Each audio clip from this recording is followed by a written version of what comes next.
தமிழ்நாடு பெண்களுக்கான பாதுகாப்பான தலைநகரமாக முதலிடத்தில் இருந்தது. இன்றைக்கு முதலிடத்தில் இல்லை என்பது பட்டியல் புள்ளி விவரத்தில் தெரிகிறதன் பொழுது இப்போ உண்மையாலுமே பெண்களுக்கு பாதுகாப்பு இல்லாத ஒரு சூழல் தான் தமிழ்நாட்டில் நடந்து கொண்டிருக்கின்றது யதார்த்தமான உண்மை. காவல்துறை தரப்பில் வந்து எஃப்ஐஆரில் சொல்லப்படக்கூடிய குற்றச்சாட்டு என்னன்னாக்கா, இந்த பெண் இடிச்சிட்டாங்க, காரை இடிச்சிருந்தாங்கனாக்கா யார் கார் இடிச்சோமோ பாதிக்கப்பட்டவன் அவன் தானே கம்ப்ளைண்ட் பண்ணுவான். நீங்கள் ஒருத்தர் காரை இடிச்சுட்டு போயிட்டீங்கன்னாக்கா அவன் தான் போய் கம்ப்ளைண்ட் பண்ணுவான்.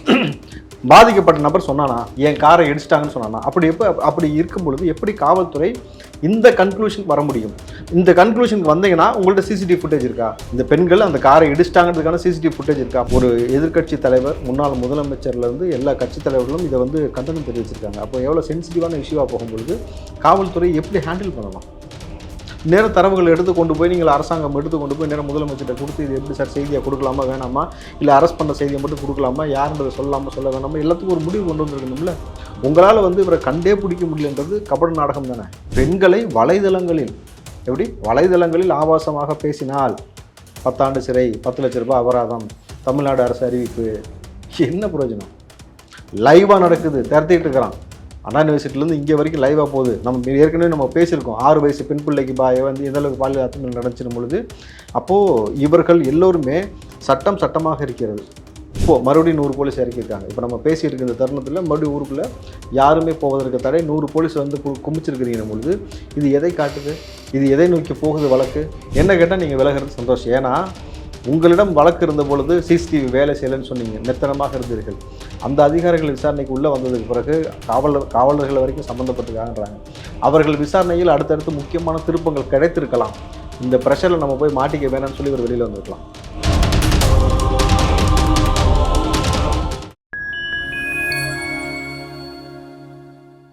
ஃபைன் டைம் வாய்ஸ் நேயர்களுக்கு வணக்கம். நான் உங்கள் சிங்கன். நம்ம சிறப்பு நிகழ்ச்சியில் நம்மோடு இணைந்திருக்கிறார் காங்கிரசின் ராவுத்தர் இப்ராஹிம் அவர்கள். வணக்கம். வணக்கம். எப்படி சார் இருக்கீங்க? நலமா இருக்கேன். சமீபத்தில் சென்னை ஈசிஆர் முட்டுக்காடு பகுதியில் வந்து ஒரு பயங்கரமான ஒரு சம்பவம் வந்து நடந்திருக்கு. அதை வந்து அந்த வீடியோ பார்க்கும்போதே ஒரு பதவைப்பனும் கூட பார்க்கும் அளவுக்கு ஒரு நிகழ்வாக மாறி நிற்கிது. இந்த வீடியோ ஃபர்ஸ்ட் ட்ரெண்ட் ஆனதுக்கு பிறகுதான் என்ன நடந்துச்சு, யார் அந்த வீடியோவில் இருக்கிறது, எதற்காக 2 கார்களில் அந்த பெண்கள் பயணித்த காரை வந்து துரத்திட்டு போன இளைஞர்கள் வந்து தடுத்து நிறுத்தணும், என்ன நடந்துச்சு அப்படின்னு சொல்லி விசாரிக்கிறதுக்கு முன்பாக அந்த பெண்களுக்கு ஒரு பாதுகாப்பற்ற ஒரு சூழலை நிலவி இருக்கு அப்படின்னு சொல்லிட்டு பல்வேறு எதிர்க்கட்சிகள் குற்றம் சாட்டி வருது. முதல்ல அந்த சம்பவத்தை உங்கள் பார்வையில் எப்படி அணுகிறீங்க? தமிழ்நாடு பெண்களுக்கான பாதுகாப்பான தலைநகரமாக முதலிடத்தில் இருந்தது. இன்றைக்கு முதலிடத்தில் இல்லை என்பது பட்டியல் புள்ளி விவரத்தில் தெரிகிறதன் பொழுது இப்போ உண்மையாலுமே பெண்களுக்கு பாதுகாப்பு இல்லாத ஒரு சூழல் தான் தமிழ்நாட்டில் நடந்து கொண்டிருக்கின்றது யதார்த்தமான உண்மை. இதுல காவல்துறை தரப்புல இருந்து இன்றைக்கு எஃப்ஐஆர் எல்லாம் வந்து வெளியில வந்திருக்கு பாத்தீங்களா? அது அதிர்ச்சியான தகவல். எப்படி வந்து அண்ணா யூனிவர்சிட்டி விவகாரத்திலையும் எஃப்ஐஆர் வெளியில வருது, இந்த விவகாரத்திலையும் எஃப்ஐஆர் வெளியில வருது. செல்வி அப்படின்னு மென்ஷன் பண்ணி அதில் வந்து ஒரு டேஷ் கொடுத்துருக்காங்க, திருமணமாகாத பெண் அப்படின்ற மாதிரி அங்கே மேற்கோள் காட்டி அதை மட்டும் நீங்கள் ஸ்க்ரால் பண்ணல, அழிக்காமல் சில ஊடகத்தில் பார்த்தீங்கன்னாக்கா அந்த எஃப்ஐஆர் காப்பி லீக் ஆகுது. அப்போது எஃப்ஐஆர் லீக் ஆகிறது மூலமாக அந்த நபர்கள் யார் என்னன்னு தெரிஞ்சு திமுக அவரை சார்ந்த நபர்களோ அனுதாபிகளோ போய் மிரட்டணுமா அவங்கள? அதற்காக திட்டமிட்டு வெளியில் வரப்படுகிறதா? காவல்துறை தரப்பில் வந்து எஃப்ஐஆரில் சொல்லப்படக்கூடிய குற்றச்சாட்டு என்னன்னாக்கா, இந்த பெண் இடிச்சிட்டாங்க, காரை இடிச்சிருந்தாங்கனாக்கா யார் கார் இடிச்சோமோ பாதிக்கப்பட்டவன் அவன் தானே கம்ப்ளைண்ட் பண்ணுவான். நீங்கள் ஒருத்தர் காரை இடிச்சுட்டு போயிட்டீங்கன்னாக்கா அவன் தான் போய் கம்ப்ளைண்ட் பண்ணுவான். பாதிக்கப்பட்ட நபர் சொன்னானா என் காரை இடிச்சிட்டாங்கன்னு சொன்னானா? அப்படி இருக்கும் பொழுது எப்படி காவல்துறை இந்த கன்க்ளூஷனுக்கு வர முடியும்? இந்த கன்க்ளூஷனுக்கு வந்தீங்கன்னா உங்கள்ட்ட சிசிடிவி ஃபுட்டேஜ் இருக்கா? இந்த பெண்கள் அந்த காரை இடிச்சிட்டாங்கிறதுக்கான சிசிடிவி ஃபுட்டேஜ் இருக்கா? அப்போ ஹைவேஸ்ல எல்லாமே சிசிடிவி பொருத்தப்பட்டு தானே இருக்கும்ல. அப்போ காவல்துறை சிசிடிவி இருக்கான்னு கேட்குறேன். இல்லாமல் இந்த பெண்கள் தான் வந்து இந்த காரை இடிச்சிட்டாங்க, அதற்காகத்தான் அவர்கள் பின்தொடர்ந்து வந்தார்கள், அதற்காக தான் காரை குறுக்க போட்டாங்க, திமுக கொடியோட வந்து குறுக்க போட்டது அதனால தான்ன்றது எப்படி காவல்துறை சொல்ல முடியும்? அப்போது ஒரு விஷயம் புரியுதா, நீங்கள் அனுதாபியாக இருந்தால் உங்களுக்கு ஆதரவு பெருகும். காவல்துறை உங்களுக்கு சாதகமாக சில விஷயங்களை செய்ய வைப்பார்கள். இந்த காவல்துறையை வைத்துக்கொண்டு டைரெக்டாக காவல்துறை குற்றம் சொல்வதற்கு ஒன்றுமே இல்லை. காவல்துறை என்பது இந்த நீரை போல, எந்த வடிவம் உள்ள பாத்திரம், எந்த நிறம் உள்ள பாத்திரத்தில் ஊற்றுறீங்களோ அதுக்கு தகுந்த மாதிரி இந்த வடிவம் மாறணும் பொழுது இப்படி தொடர்ச்சியாக பாதிக்கப்பட்ட நபருடைய ஆதாரங்கள், அவருடைய தகவல்கள், அவருடைய விலாசங்கள்லாம் வெளியில் வந்துக்கிட்டே இருந்துச்சுனாக்கா எப்படி வந்து அடுத்தடுத்த கட்டமாக வந்து வெளியில் வந்து புகார் கொடுப்பார்கள்? அப்போது இது மறைமுகமாக இல்லை, நேரடியாகவே பாதிக்கப்பட்டவர்களை மிரட்டுவதற்காக, எச்சரிப்பதற்காக, அவர்களை வந்து பலியிடவாக்குவதற்காக நீங்கள் செய்யக்கூடிய செய்தி. ஜவஹர் அலி உங்களுக்கு தெரியும், இந்த மாதிரி கனிம வளங்கள் திருடினாங்கன்னு சொன்னதுக்காக எதிர்த்து போராடினார். லாரி ஏற்றி கொண்டுட்டு செத்துட்டாரான் கன்ஃபார்ம் பண்ணி 2வது வாட்டி ஏற்றுனுங்கிறான். கொலை செய்வதற்கு இங்கே ப்ரீ பிளான்டாக ஒரு அஜெண்டா செய்யப்படுகிறது. பாதிக்கப்பட்ட நபர்களை காவு கொடுப்பதற்காக ஆதாரங்கள் கசிய விடப்படுகிறது. இந்த விஷயத்திலும் ஆதாரம் கசிய விடப்பட்டால் இவர் மீது வழக்கு பாயுமா? காவல்துறை மீது, இந்த இன்வெஸ்டிகேஷன் ஆஃபீஸர் மீது வழக்கு பதியப்படுமா? இவருக்கு 25 லட்சம் கொடுக்கணுன்ற தகவல் வெளியில் வருமா? தரவுகளை வெளியில் விடக்கூடாது, தரவுகளை வெளியில் விட்டுருக்கீங்க அப்படின்னும் பொழுது எதன் அடிப்படையில் அந்த தரவுகள் கசியப்பட்டது, எதன் அடிப்படையில் நீங்கள் வந்து காரை இடிச்சிட்டாங்கன்னு எப்படி நீங்கள் ஒரு முடிவுக்கு வர முடியும்? ஏன்னா பாதிக்கப்பட்ட பெண் சொல்லக்கூடியது என்னென்னா, அப்படி நான் இடிக்கவே இல்லை, இருந்தாக்கா சிசிடிவி ஃபுட்டேஜ் காட்டுங்கன்னு அவங்க சொல்கிறாங்க. குடிச்சிருக்கானுங்க பசங்கன்றது உங்களுக்கு தெரியுது, அவங்க சொல்லக்கூடிய குற்றச்சாட்டு. இவங்க குடிக்கலை, இவங்க ரொம்ப நிதானமாக இருக்கிறாங்க, இவங்க பயந்து போயிருக்காங்க, அந்த காணொலி நல்லா தெரியுது நமக்கு. அவன் விரட்டிட்டு வரதா இருக்கட்டும். அப்போ 2 காரு பல சாரு திமுக கொடிப்பாரு அப்படின்ற மாதிரி போச்சுனாக்கா தமிழ்நாடு எதை நோக்கி போகும்? இதற்கு என்ன சொல்லுவார் முதலமைச்சர்? ஆதாரம் இருந்தால் கொடுன்னுவார். கரெக்டுங்களா? ஏற்கனவே அண்ணா யூனிவர்சிட்டி வேறத்துலையும் அதான் சொன்னார், ஆதாரம் இருந்தால் கொடுங்கள். இப்போ தொடர்ச்சியாக உங்களுக்கு எந்த மனப்போக்கு, எந்த மாதிரியான விஷயம், என் கட்சிக்காரன் தான் தப்புனா தப்புடா, நான் நடவடிக்கை எடுப்பேன் அப்படின்னு சொல்லி தூக்கணும். அது இல்லை, இப்போ 4 தனிப்படை அமைச்சு போலீஸாரும் தேடிட்டு இருக்காங்கல்ல, மீதி பேரை அரெஸ்ட் பண்ணணும்னு சொல்லி. இது வரைக்கும் கிடைக்கல. இல்லை சார், நான் ரொம்ப ஈஸியாக கேட்குறேன் சார். காரோடைய நம்பர் பிளேட்டை சிசிடிவி ஃபுட்டேஜ்லேருந்து எடுத்து, இவன் தான் காரோடைய ஓனர், இந்த நபர் தான் சொந்தக்காரன், அவங்க வீட்டுக்கு உடனே அணுகி எத்தனை பேர் போனால், யாரை போனால் அந்த காரில் என்னன்றதை இன்னும் எடுத்துக்க முடியுமா முடியாதா?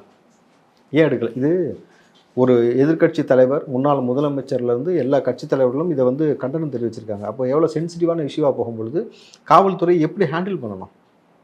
நேரம் தரவுகள் எடுத்து கொண்டு போய் நீங்கள் அரசாங்கம் எடுத்து கொண்டு போய் நேரம் முதலமைச்சர்கிட்ட கொடுத்து, இது எப்படி சார் செய்தியாக கொடுக்கலாமா வேணாமா, இல்லை அரெஸ்ட் பண்ண செய்தியை மட்டும் கொடுக்கலாமா, யாருன்றதை சொல்லலாமா சொல்ல வேணாமா, எல்லாத்துக்கும் ஒரு முடிவு கொண்டு வந்திருக்கணும்ல. உங்களால் வந்து இவரை கண்டே பிடிக்க முடியலன்றது கபட நாடகம் தானே. இது எப்படி நம்ம பார்க்குறது?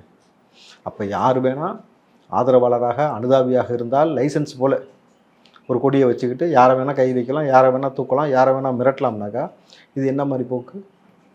யார் கண்டிப்பது? எல்லாத்துக்கும் நாங்கள் போராடணும், எல்லாத்துக்கும் நீதிமன்றம் தானாக முன் வந்து வழக்கெடுக்கணும், நீதிமன்றம் வந்து மறுபடியும் உங்களை வந்து உங்கள் தலையில் கொட்டிக்கிட்டே இருக்கணும். ஆனால் நீங்கள் திரும்ப செஞ்சுக்கிட்டே இருப்பீங்க. இதில் பெண்களை வலைதளங்களில் ஆபாசமாக பேசினால் 10 ஆண்டு சிறை, 10 லட்ச ரூபாய் அபராதம், தமிழ்நாடு அரசு அறிவிப்பு. என்ன பிரயோஜனம்? லைவாக நடக்குது, திறத்திக்கிட்டு இருக்கிறான். அண்ணா யூனிவர்சிட்டிலேருந்து இங்கே வரைக்கும் லைவாக போகுது. ஏற்கனவே நம்ம பேசியிருக்கோம், 6 வயசு பெண் பிள்ளைக்கு வந்து எந்தளவுக்கு பாலியல் அத்துமீறல் நடந்துச்சிடும் பொழுது. அப்போது இவர்கள் எல்லோருமே சட்டமாக இருக்கிறது. இந்த சமூகம் யாரை சார்ந்து இயங்குகிறது, எதை சார்ந்து இயங்குகிறது, எப்படி போகுதுன்றத ஒரு அனுதாபிக்க இந்த அளவுக்கு ஒரு ஆறுதல் இருக்கும் பொழுது இப்போ எல்லாருமே பேசாமல் திமுகவில் சேர்ந்துடலாமான்னு பொறுக்கி போயெல்லாம் முடிவெடுக்க ஆரம்பித்தா எங்கே போய் முக்கியம்? இல்லை, ஒரு சில செய்த தவறுக்காக எப்படி ஒரு ஒட்டுமொத்த கட்சியை வந்து குறை சொல்ல முடியும்? சார், நீங்கள் கட்சி நம்ம யாருமே இங்கே குறை சொல்லலை சார். ஒருத்தர் செஞ்ச தவறை தட்டு கேட்க வேண்டிய காவல்துறையே அவங்க கூட துணையாக இருக்கிறது தானே இங்கே சிக்கலாக இருக்குது. இல்லை, காணத்தூர் போலீஸ் ஸ்டேஷனில் எஃப்ஐஆர் பதிவு பண்ணியிருக்காங்கல்ல. பெண்கள் வந்து பாதிக்கப்பட்ட பெண்கள் இது மாதிரி எங்களை துரத்திட்டு வந்தாங்க, அவங்க ரொம்ப அச்சத்துக்கு உள்ளானோம், எங்களுக்கு ரொம்ப ஒரு பாதுகாப்பற்ற ஒரு சூழலாக இருந்துச்சு அந்த சுச்சுவேஷன் அப்படின்னு சொல்லியிருக்காங்க. அதோடு நிப்பாட்டிருக்கணும் காவல்துறை. காரை இடிச்சாங்க, நீங்கள் எப்படி முடிவுக்கு வந்தீங்க? இடிச்ச மேலே சொல்லணும். வந்து யதார்த்தமான உண்மையை பேசுவோம். யார் கார் இடிச்சாங்களோ, சார் என் காரை இடிச்சிட்டாங்க சார், நாங்கள் அதுக்காக தான் போனோம், ஏன் சொல்லல? அவன் சொல்லாத வார்த்தையை அவன் வாயாந்து நீங்கள் எப்படி சொல்ல முடியும்? காவல்துறை இப்படி சொன்னீங்கன்னா இடிச்சதுக்கான சிசிடிவி ஃபுட்டேஜ் காட்டுங்க, நாங்கள் ஒத்துக்கிட்டு போயிடுறோம்ல.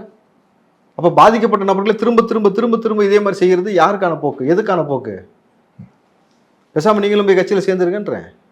சப்போர்ட் பண்ணுறாலாம் கட்சியில் சேர்ந்துருங்க, போயிட்டு ஒரு முடிவு தெரியட்டுமே, பார்ப்போமே. வேங்கை வயலில் குற்றவாளியாக சிபிசிஐடி போலீசாரால் குற்றப்பத்திரிகை தாக்கல் செய்யப்பட்டு அறிவிக்கப்பட்ட 3 பேரும் இன்னைக்கு வந்து ஒரு தலைமறைவுல வந்து இருக்காங்க. அவங்க வந்து சமீபத்தில் ஒரு வார இதழுக்கு வந்து பேட்டி கொடுத்துருக்காங்க. அதில் அவங்க சொன்ன ஒரு விஷயம் வந்து ரொம்பவே முக்கியத்துவம் வாய்ந்ததாக வந்து இருக்கு. எங்களை தயவு செய்து குற்றவாளின்னு நீங்க சொல்லி எங்களுக்கு தண்டனை கொடுக்கறதுல எங்களை கொன்னுருங்க அப்படிங்கிறத வந்து குறிப்பிடுறாங்க. எப்படிங்க, நாங்களே வந்து நாங்கள் குடிக்கிற தண்ணியிலே வந்து மலத்தை போய் கலப்போம், இது என்ன மாதிரி லாஜிக்னே தெரியல அப்படிங்கிறத வந்து குறிப்பிடுறாங்க. உங்கள் பார்வையில் இந்த விசாரணை வந்து எதை நோக்கி நகர்கிறது அப்படின்னு நினைக்கிறீங்க? அதாவது இந்த சம்பவம் நடந்து 2.5 வருஷத்துக்கு முன்னாடியே இந்த நபர்களை நீங்கள் ஒத்துக்கங்கன்னு சொல்லி சொன்னாங்க, எங்களை மிரட்டினார்கள், எங்களை வந்து இந்த மாதிரி செஞ்சாங்கன்ற வாக்குமூலத்தையும் அவங்க கொடுத்துருக்குறாங்க. மறுபடியும் அதே நபரை வந்து இன்றைக்கி குற்றமாக நீங்கள் வந்து இவர்கள் தான் குற்றவாளிகள்னு சொல்கிறீங்க. நாள் வரைக்கும் சிபிசிஐடி சொல்வது எங்களுக்கு கால அவகாசம் வேணும் குற்றப்பத்திரிக்கை தாக்கல் செய்ய. அடுத்த நாளே இப்படி ஒரு நிகழ்வு நடக்கிறது. கிட்டத்தட்ட வந்து யாருமே தன் தாய், தன் சகோதரர், தன்னுடைய அப்பா அம்மா எல்லாமே மலம் தண்ணியை குடிக்கணும்னு நினைக்கவே மாட்டான். அவ்வளோ மோசமான போக்கு இங்கே இல்லை. எவனோ செய்த விஷயத்தை நீங்கள் வந்து அவன் மீது திட்டமிட்டு திடுக்கிறீர்கள்ன்றதான் இன்றைக்கி எல்லா கட்சியும் குற்றம் சாட்டுறாங்க. குறிப்பாக ஆனால் திருமாவளவன்லாம் இதற்காக வந்து உள்ளபடி வந்து தார்மீகமாக பேசுகிறாரு, அது உள்ளபடி மகிழ்ச்சி எனக்கு. அப்போது அவர்லேருந்து எல்லா நபர்களுக்குமே ஒரு ஸ்டேஜுக்கு மேலே யாராலையும் சகிச்சிக்க முடியல. பட்டவத்தமாக தெரியுது என்னை மிரட்டுறாங்க, என்னை ஒத்துக்க சொல்கிறாங்கன்னா. அப்போது ஒரு சமூகம் பிற்படுத்தப்பட்ட சமூகமாக இருந்தால் அந்த சமூகத்தை சார்ந்த நபர்களை நீங்கள் பலி கொடுப்பது, உங்கள் அதிகாரத்தை முறை வைத்து மிரட்டுவது, அவர்களை அடக்குமுறைக்கு உள்ளாவது, அவர்கள் மீதே வழக்கப்படுவது, பாதிக்கப்பட்ட நபரை விட்டுவிட்டு குற்றம் செய்தவனை தப்பிக்க விடுவதற்காக சில வேலைகளை முன்னெடுப்பதுன்றதான ஒரு வருத்தத்தக்க விஷயமா தானே இருக்குன்னு இன்னைக்கு எல்லா கட்சியும் சொல்கிற ஒரே குற்றச்சாட்டு அதுதான். நீங்கள் அதிமுகலேருந்து நீங்கள் எந்த கட்சியுமா இருந்தாலும் சரி எல்லாருமே சொல்கிறது, இன்றைக்கு அறிவிக்கப்படாத 144 வேங்கவேலில் இப்போது மறுபடியும் 100 போலீஸ் இறக்கியிருக்காங்க. இப்போ நம்ம பேசிகிட்டு இருக்க இந்த தருணத்தில் மறுபடியும் ஊருக்குள்ளே யாருமே போவதற்கு தடை, 100 போலீஸ் வந்து குமிச்சிருக்கிறீங்க பொழுது இது எதை காட்டுது? இது எதை நோக்கி போகுது வழக்கு? அப்போ இன்றைக்கு அந்த ஊருக்குள்ளே போன பிறகு தான் நீங்கள் பார்த்தீங்கன்னா இந்த வழக்கு நடந்த ஊருக்குள்ளே போன பிறகு தான் இரட்டை குவளை முறைன்னு ஒன்று இருக்குன்றது எனக்கு தெரிய வந்துச்சு. கலெக்டர் தான் வெளியே கொண்டு வந்தாங்க. அப்போ எந்த அளவுக்கு சமூகத்துக்குள்ளே இன்னமும் இவ்வளோ பிரச்சனை போய்கிட்டு இருக்கு, இதை வந்து எப்படி நீங்கள் ரெக்டிஃபை பண்ணணும்னு பார்க்கணும். இதை ரெக்டிஃபை பண்ணாமல் போகிறீங்க. இன்றைக்கி ஒரு ஸ்கூலில் மறுபடியும் இதே போல் சம்பவம் நடக்குது. அதனால நான் பேசணும்னு இருக்கு. இப்போது திருப்பூர் பல்லடத்தில் காமநாயக்கம்பாளையம்ன்ற அரசு பள்ளியில் 10ஆம் வகுப்பு அறைக்குள்ளே இந்த சம்பவம் நடக்குது. அவங்க ஸ்கூலை க்ளீனாக பூட்டிட்டு போகிறாங்க. காலையில் வந்து திறக்கும் போது பார்த்தா கிளாஸ் ரூம் பெஞ்சு செவுரு எல்லாமே இருக்குனாக்கா இது திட்டமிட்டு அரங்கேற்றப்பட்ட ஒரு விஷயம். நல்லா தெரிஞ்சுக்கங்க, இது போதையினால் செய்யலை. போதையினால் ஒருத்தர் வந்து பூட்டிருக்க கிளாஸ் ரூமுக்குள்ளே போய் கவர்மெண்ட் ஸ்கூலில் போய் எடுத்து அடிப்பானா செய்ய மாட்டான். கரெக்டுங்களா? இல்லை, சாயங்காலம் பூட்டினார காலையில் வரும்போது அசுத்தாரையா இருக்கு. அப்போது இது எப்படி நீங்கள் பொருத்தி பார்க்கணுனாக்கா 2 கோணம் இருக்குது. ஒன்று, இந்த பாதிக்கப்பட்ட சமூகத்தின் மீது மேலும் ஒரு அவதூறை பரப்புவதற்காக வேறு ஒரு சில விஷமிகள் இதை வேணுங்கன்னே செஞ்சுருக்காங்களா?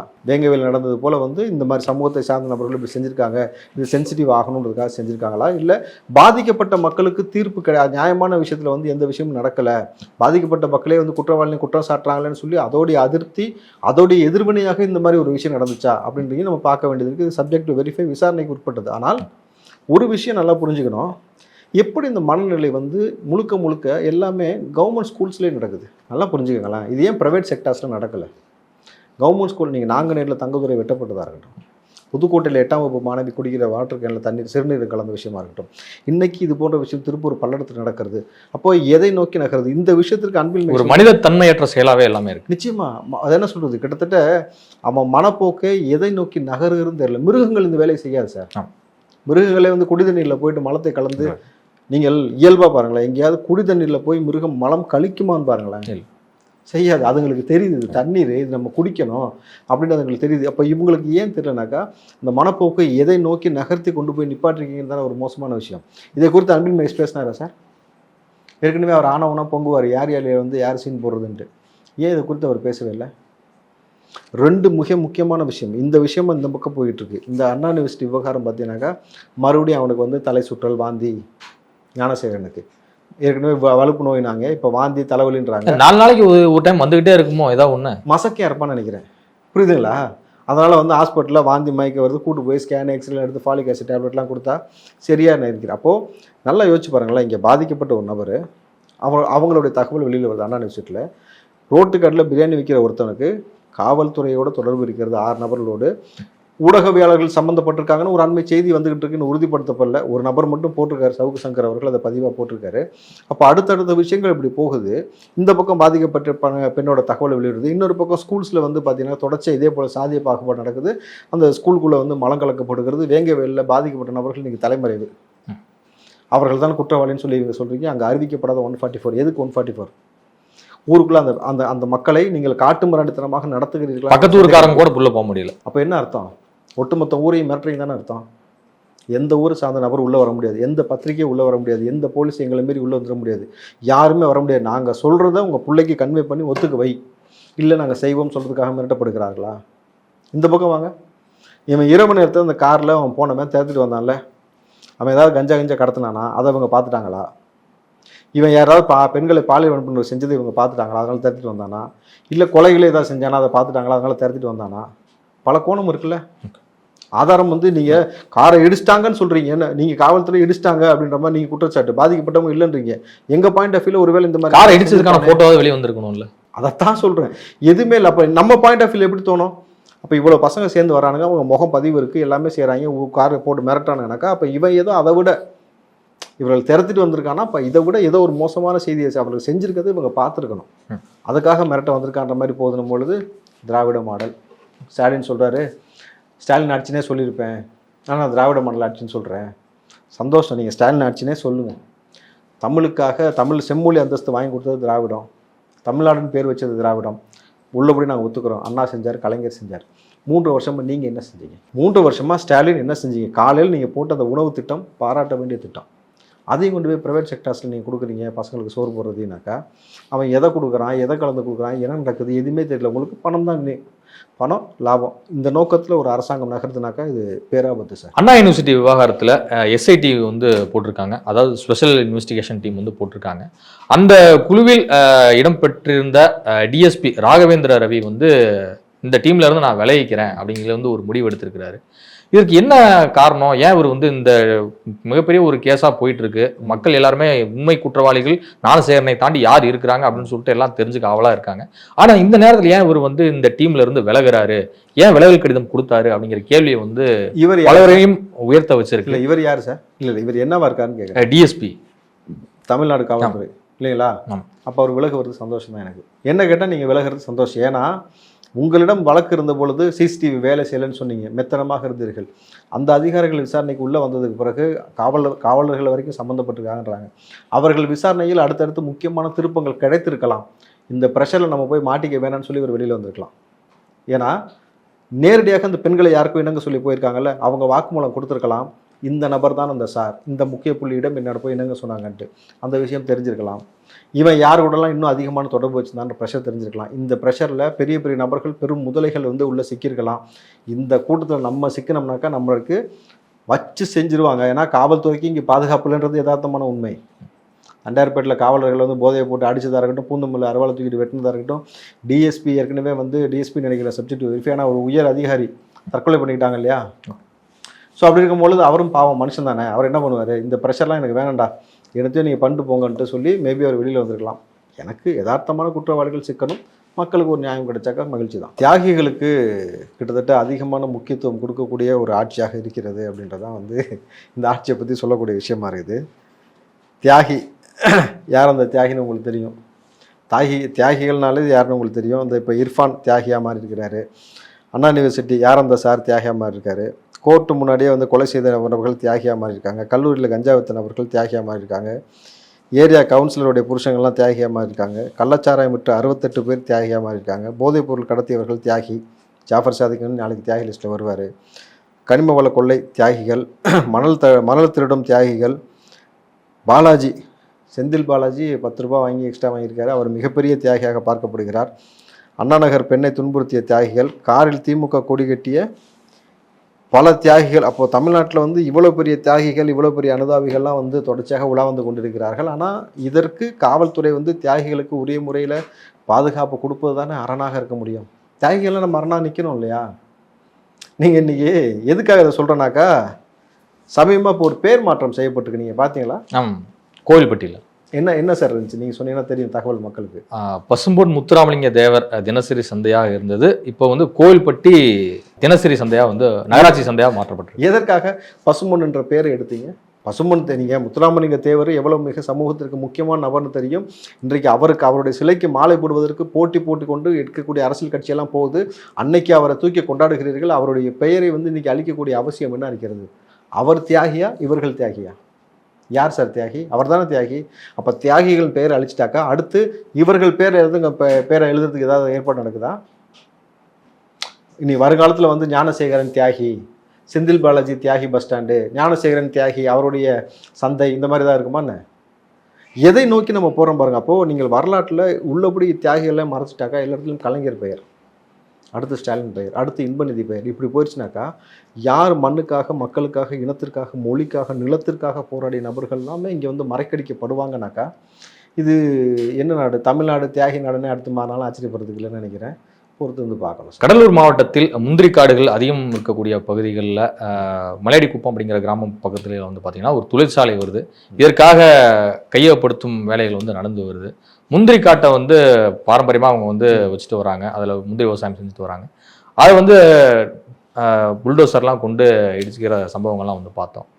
ஏன் மக்களோட எதிர்ப்பையும் மீறி இது மாதிரி செயல்படுறாங்க? புல்டோசர் ஆட்சினால நமக்கு டக்குன்னு மனசில் யார் சார் தோணும்? உத்தரப்பிரதேசம் தோணும். இப்போ நம்ம ஏற்கனவே சமீப காலமாக புல்டோசரை கொண்டு போய் வயக்காட்டில் இறங்குனது, அதற்காக பாட்டாளி மக்கள் கட்சியிலேருந்து எல்லா கட்சியும் போராடினது நம்ம பார்த்தோம். புல்டோசரை வைத்து பழமையான கோயில்கள் இடிக்கப்படுகிறது. அதுக்காக வந்து நான் 100 வருஷ பழமையான கோயில் இடிச்சிருக்கேன்னு சொல்லி டிஆர் பாலு வெளிப்படையாக பேசுறது. அப்போது இன்றைக்கு அடுத்து முந்திரிக்காடு. ஸோ கிட்டத்தட்ட இந்த ஜேசிபி ஆட்சியை இங்கேயும் கொண்டு வந்து அமல்படுத்தக்கூடிய வேலை நீங்கள் செய்கிற பொழுது சார் உங்களால் வந்து இதெல்லாம் உருவாக்கவே முடியாது. ஆட்சியாளர்களால் வந்து ஏரியவோ குளங்களையோ சதுப்பு நிலங்களையோ விவசாய நிலத்தையோ சத்தியமாக உற்பத்தி பண்ணவோ உருவாக்கவோ முடியாதுன்னும் பொழுது இதை அழிப்பதற்கு இந்த ஒரு பசுமையான இடத்துல கொண்டு வந்து ஒரு தொழிற்சாலையை கொண்டு வந்தால் தொழிற்சாலை கழிவுகள் வந்து நிலத்தடி நீரில் போய் கலக்கும், நிலம் மாசுபடும், நீர் மாசுபடும், சுற்றுப்புற சூழலில் வந்து காற்று மாசுபடும். இந்த எல்லா புரிதலும் இருக்கும்ல. உங்கள் கையில் அதிகாரம் இருந்தால் எதை வேணாலும் விலை கொடுத்து அப்ரூவல் வாங்கிடலாம். இந்த ஐஎஸ்ஓ சர்டிஃபிகேட் சொல்லிட்டு பல நபர்கள் வாங்கி வச்சிருக்கக்கூடியது போலியாக வாங்கி வச்சிருக்காங்கன்ற ஒரு செய்திகள்லாம் வந்துருக்குல்ல. அதுபோல் வந்து உங்களுக்கு அதிகாரம் இயற்கை அளிக்குதுனாக்கா இயற்கை ஒரு நாள் இந்த அதிகாரத்தை அளிக்கும். இதுதான் யதார்த்தம். இதுவரை உங்கள் பல்வேறு கருத்து உங்களுக்கு வந்து நன்றி சார். நன்றி.